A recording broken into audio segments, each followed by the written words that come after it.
President Trump taking to social media to once again warn Iran that the U.S. is ready to step in. He's writing the following: Iranian patriots, keep protesting, take over your institutions, save the names of the killers and abusers. They will pay a big price.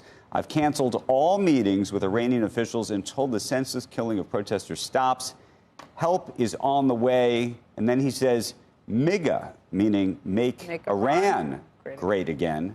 Joining us right now, former Biden senior advisor Amos Hochstein. He's a managing partner at TWG Global. Good morning to you. Morning. What do you make of that? Or what do you make of what is happening on the ground? Well, first, it's extraordinary. This is not the first time there are mass protests, but these are, I think the biggest difference is not the size and the duration, but the fact that the Green Revolution and then the hijab women and freedom ones a couple of years ago were about ideology and things the regime could do something about. Right. So you can, on the hijab, you can say, I'm going to relax a little bit on the religious police on the streets. That worked. But here it started by the economics. It started when they devalued the currency. People are hungry. And when you have a regime with no money, what do you do about protests about an economy that have no money?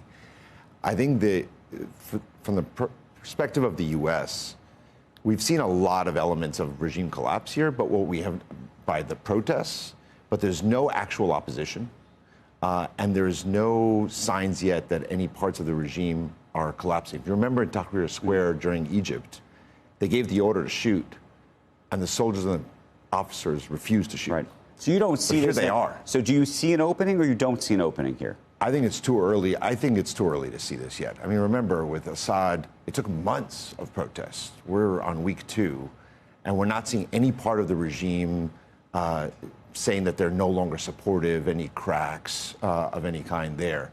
And remember, without boots on the ground, even if you do airstrikes, unless you take out the supreme leader, right. But even then, what comes in its place is unknown. We don't have boots on the ground. We're not nearby. It's not a Caribbean state nearby.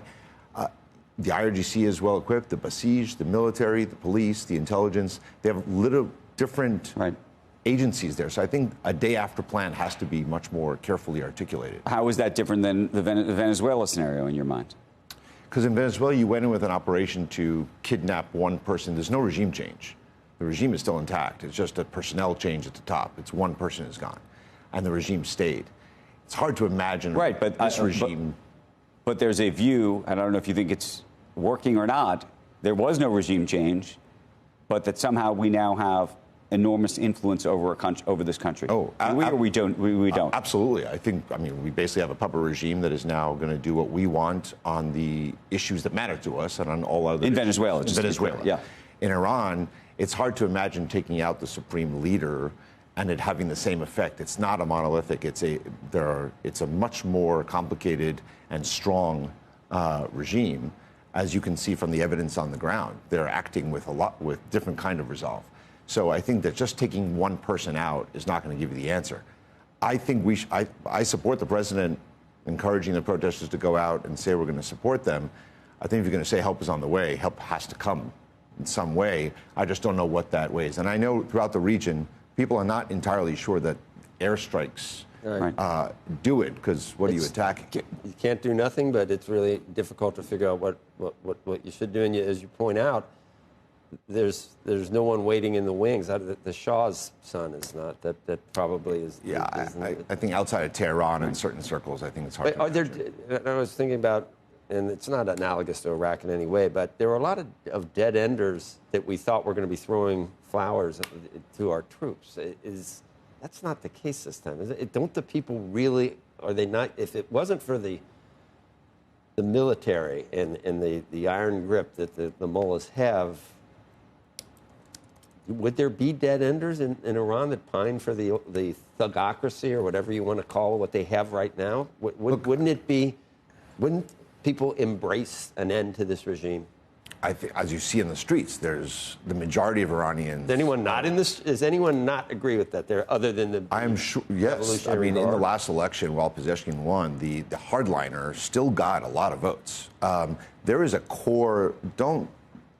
we shouldn't fool ourselves. That's what everybody wants it out. Right. They have their own core of support, but I think the majority. Well, if your finger was on a button, what would you do? Right. But if not everybody who's against the regime is pro-America. Not everybody against. If the president called you, what would you tell him to do? I don't know what the options that the military, that CENTCOM has given the president on it, but I would continue to encourage the protesters. I would try to get internet connectivity back on as they're doing. I think there are a lot, and that's what they're trying to do. Let me ask you to just pivot for a second. Later today, a whole bunch of folks from Greenland are going to be inside the White House talking to J.D. Vance and Marco Rubio. And I'm so curious what you think of that as it relates to sort of the broader geopolitical issue, as it relates to NATO, this argument that the president is making online, effectively around NATO, and this idea of an Iron Dome, the idea that somehow China... We're going to have a gold dome. And Russia are going to be otherwise taking Greenland if we don't. So there's been no indication that Russia and China are planning some operation to take over Greenland. And if there was some intelligence around that, I think the situation would be different.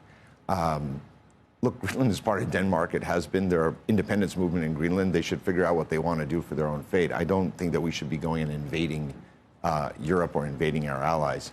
And I think it's very hard for us to imagine what we really need in Greenland. I mean, yes, anything we actually need in Greenland, they'll probably give us.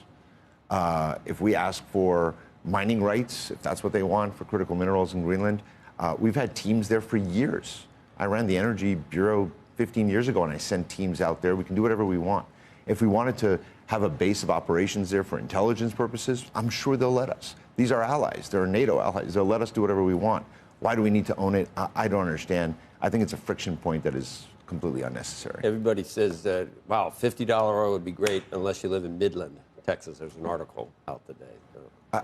Look, I think that right now oil prices are going up despite Venezuela because, one, the market knows that Venezuela is not going to yield any more oil anytime soon. Sure. Two, the Iranian protests are really putting that pressure there. But right now, $50 or $60 is not a price that you can go and invest in Venezuela. Even 60, you can't. But even 60, it is very expensive to go into Venezuela right now. And also, who are you doing deals with? A government that you have no idea if they're going to be there. And what if they say a few years from now, all these contracts are null and void because they were done under duress by an occupying power? Which they've done repeatedly in the past. Right. ExxonMobil says they own $20 billion. Conoco is trying to get money back. President Trump knows that there's a downside to $50 oil. Do you think he cares? I don't know if he knows. He doesn't seem to care because he really wants the $50. I think he wants lower gas prices. I think that in America, the gas prices at $2 or $2.50 doesn't really make a difference politically, I can tell you that. And therefore, going to 50, at 50, once you go below 50, and if you engineer prices going down, sometimes you don't get to stop them where you want to stop them. Yeah. And if you go below 50, there's large parts of the shale patch that start becoming, that have to shut in. And by the way, that has an impact on natural gas because that gets shut in with the oil. And then you have issues with AI and data centers who are relying on the gas in the Bakken to come to those new power plants. So it's a very sensitive ecosystem.